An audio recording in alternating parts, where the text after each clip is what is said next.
수고했어, 오늘도. 엄지사진관. 신입사원으로 산다는 것. 직장 생활을 소재로 일기를 쓰다 보니 좋았던 일보다는 힘들었다고 투정 부리는 일들만 쓰게 된다. 이럴 때 드는 생각은 정말 나만 이렇게 힘든 거야? 그래서 비슷한 처지의 친구들을 만나 그들의 이야기를 들어보았다. 책임져야 할 것이 늘었다. 여자 1호, 입사 9개월 차. 취업을 하고 처음 서울 생활을 시작했다. 자유를 원했기에 이 생활이 마냥 좋았다. 그런데 시간이 지날수록 부모님과 함께 살 때만큼 힘든 내색을 하기가 어려워졌다. 전에는 고민이 있으면 부모님과 많이 이야기를 나누었는데 타지에서 혼자 생활하다 보니 도리어 부모님이 걱정하실까봐 조심스러워진다. 혼자 고민하다 사귀는 일이 많아졌다. 나의 색이 사라진다. 여자 2호, 입사 9개월 차. 적극적인 편이라고 생각했는데 업계에 계신 분들이 워낙 활발하셔서 그런지 어딘지 모르게 기가 눌리는 느낌이다. 그래도 업무를 진행할 때만큼은 당당해지려 한다. 회사를 다니다 보니 하루가 정말 금방 지나간다. 정신 차리고 보면 어느덧 저녁. 가끔은 아직도 화요일밖에 안 됐어? 라고 말하기도 하지만 일주일, 한 달이 너무 빠르게 지나간다. 그 시간 속에서 가끔은 무기력해지고 나의 색을 고민하게 된다. 종종 나를 위한 이벤트가 필요하다. 예를 들면 한 주 동안 고생했으니 토요일에는 마음껏 늘어지고 쇼핑하기 등. 나에게 보내는 위로. 남자 1호, 입사 8개월 차. 취업 준비를 앞두고 내가 정말 하고 싶은 게 무엇인지, 좋아하는 게 무엇인지, 단순히 돈을 벌기 위해 취업을 해야 하는지 등 고민이 많았다. 입사 원서를 쓸 때도 자존감이 낮아지지만 취업 후 막내로 시작하게 되면 나의 위치, 역할 속에서도 자존감에 대한 고민이 생긴다. 스스로에게 격려가 필요하다. 나를 믿어야 한다.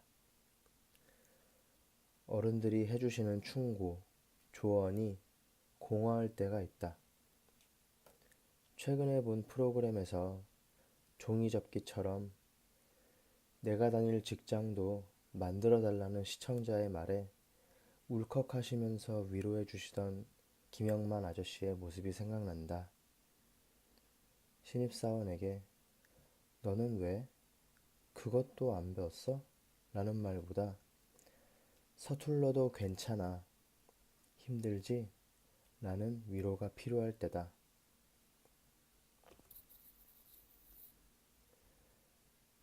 세상에 태어나 가장 많이 거절당하는 시기. 여자 3호, 입사 8개월 차. 조용하고 소극적인 나를 진취적이고 열정적인 사람으로 포장해야 할 때, 나는 이런 사람이라고 회사가 원하는 인재상, 양식에 맞게 포장해야 할 때가 가장 힘들었던 것 같다. 세상에 태어나 가장 많이 거절당한 시기가 아니었나 싶다. 자존감이 높은 편이었는데 이때는 좌절감도 많이 느꼈다. 직장 생활을 하면서 달라진 것이 있다면 전에는 거들떠보지도 않던 옷과 신발을 산다는 것, 누가 코디해 놓은 것을 세트로 구입하는 편리함이란. 내 시간에 대한 소중함도 생겼다.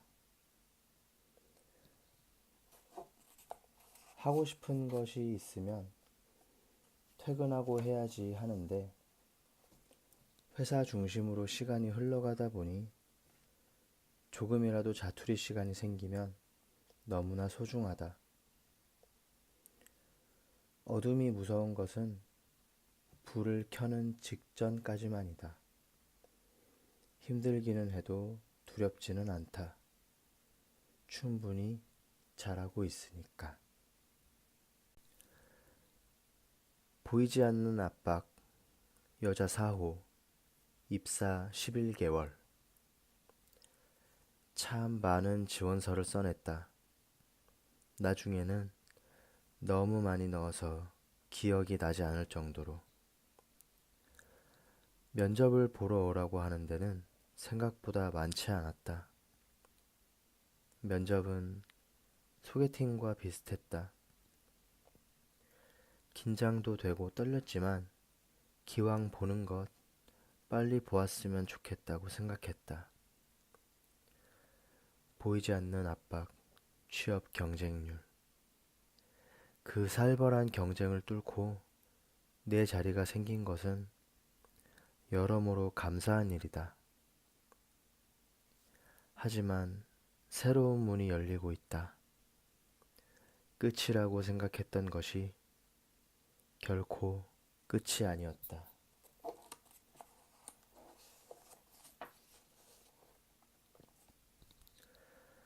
힘들지? 서툴지만 괜찮아. 우리는 그렇게 서로를 위로했다. 참 좋은 시절, 참 힘든 시절. 시절은 누구에게나 있다. 훗날, 지금 이 순간은 어떤 시절로 기억될까? 힘든 순간도 다 포기하고 싶은 순간도 있었지만 가장 기억에 남는 순간이기를 바란다. 서툴지만 그래서 초년생이라는 이름도 붙지만 그럼에도 수고했어, 오늘도. 회사생활 에피소드 9. 사축에게 다이어트란. 일을 시작하면 두 부류로 나뉜다. 매일 앉아있는 탓에 무럭무럭 살이 찌는 사람과 새로운 공간에 대한 적응, 긴장감으로 살이 빠지는 사람. 잦은 야근, 원치 않는 회식, 그로 인한 폭식, 스트레스로 인한 군것질도 살이 찌는데 한몫. 하나만 먹으면 되겠지? 그러면 되겠지? 그러다 정말 돼지가 됐다. 입사한 지 10달 만에 12kg이 쪘다. 그러다 결국 이 몸을 이끌고 앞으로 어떻게 출근할지 걱정스러워 다이어트를 결심했다. 하나, 다이어트 자극 사진들을 보면서 각오를 다진다. 둘, 운동복을 구입한다. 신발은 옵션. 셋, 헬스클럽 6개월 등록 완료.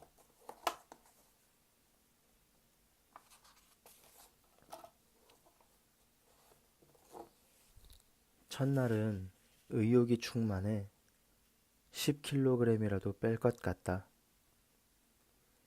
그렇게 열심히 다닌다. 일주일까지는. 그 후로는 다들 다이어트 하는지 어떻게 알고 짠 듯이 점심 약속, 저녁 약속, 술 약속을 잡는다.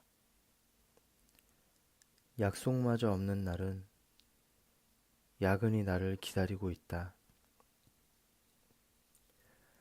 기껏 회사 근처로 비싼 돈 내고 등록해놨더니 왜 가지를 못하니? 이럴 줄 알았으면 그냥 더 많이 먹고 다이어트 시작할 걸. 회사 생활 에피소드 10. 건의함을 건의합니다. 회사에 무기명 건의함이 생겼다. 아무래도 실명이 거론되면 자유로운 의견들이 나오기 어려우니까. 건의함 주변을 어슬렁거리다 고충 하나를 슬며시 적어 넣었다. 개선의 기미가 보이지 않아 건의했다는 사실조차 잊어갈 무렵 팀장님이 조용히 나를 부르셨다. 너냐? 아닌데요? 아니긴 딱 봐도 너구만. 익명은 익명인데 비밀은 보장되지 않는 이상한 익명. 지난 6개월간 텅 비었던 건의함에 날아든 말단 신입사원의 패기 넘치는 건의에 팀장님은 위에 올릴 보고서를 만드셔야 한단다. 왜 진작 말하지 않았느냐는 질책 아닌 질책에는 원망이 잔뜩 섞여 있다. 그렇게 말씀하시는 팀장님께 나는 진지하게 묻고 싶었다. 앞에서 말할 수 있었으면,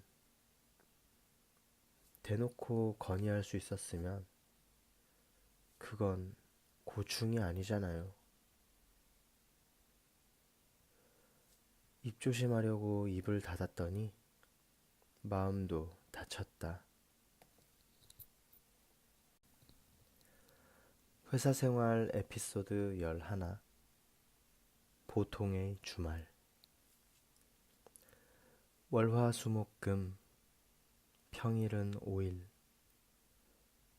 토일, 주말은 2일. 그러니 당연히 빨리 지나갈 수밖에. 일요일에 방콕.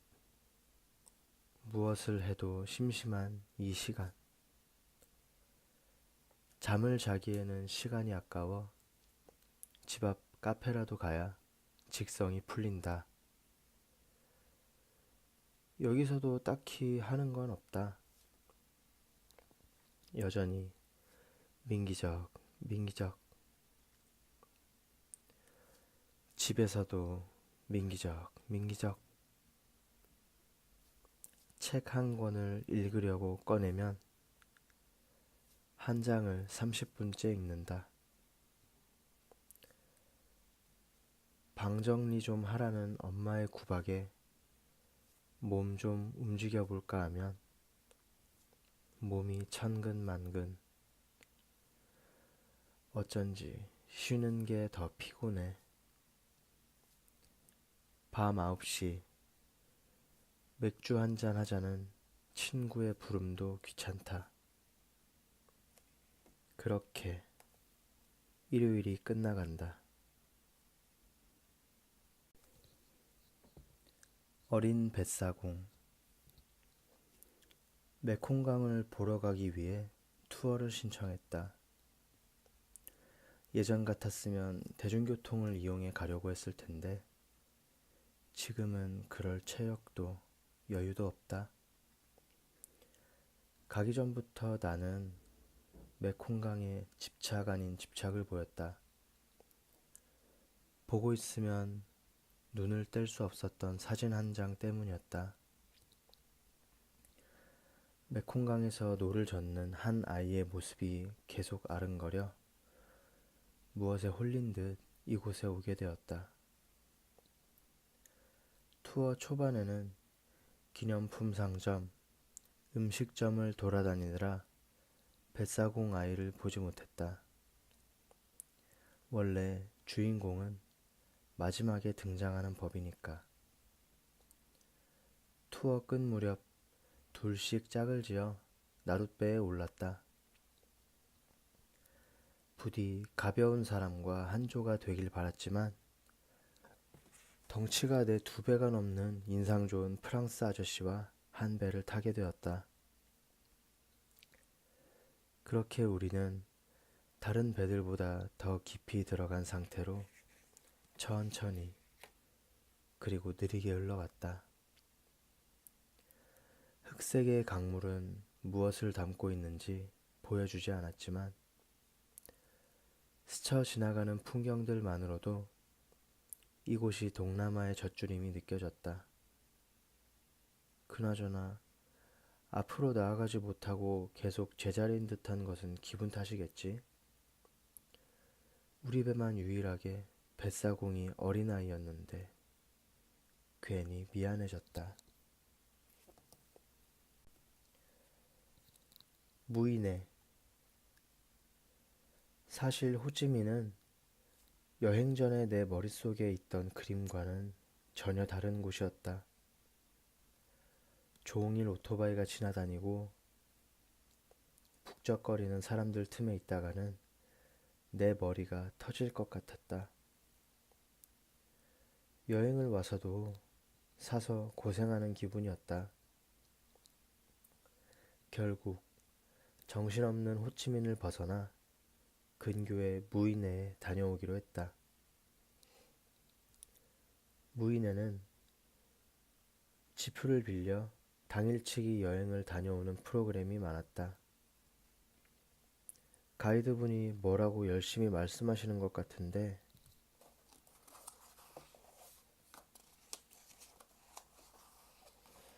무슨 말인지 통 못 알아듣겠다. 호치민에서 오토바이 소리를 하도 들어서 그런지 머리가 멍했다. 한참을 달렸을까? 사막에 도착했다며 좋아하자 가이드가 웃는다. 여기는 사막이 아니라 사구예요. 아무렴 어떠랴. 본능적으로 신발을 벗었다. 못생긴 발이 콤플렉스라 여름에도 양말에 운동화를 신는 나인데 모처럼 양말을 벗고 모래를 느껴보았다. 작은 모래알들이 발가락 사이사이를 간지르는 기분이 나쁘지 않다. 모래에 발을 비볐다. 딱딱한 뒤꿈치까지 전해지는 까끌함이 좋다. 이렇게 모래와 교감하고 있는데 날씨가 시샘하는지 이내 하늘에 먹구름이 들이운다. 오늘은 일몰을 못 보겠는데? 아쉽네요. 그러게. 아쉬우면 다음에 또 와. 차마 다음에 또 오겠다는 말은 하지 못했다. 밥 한 번 먹자, 술 한잔 하자는 말만큼이나 지켜지지 않는 말. 다음에 올게요. 무인의 첫날 밤이자 마지막 밤에는 고질라에 나올 법한 천둥 번개가 쳤다. 엄청난 파도의 높이에 호텔이 떠내려가지 않을까 덜컥 겁이 나 방을 바꿔달라고 했다. 무심해 보이는 직원은 괜찮다고 시크하게 대답한다.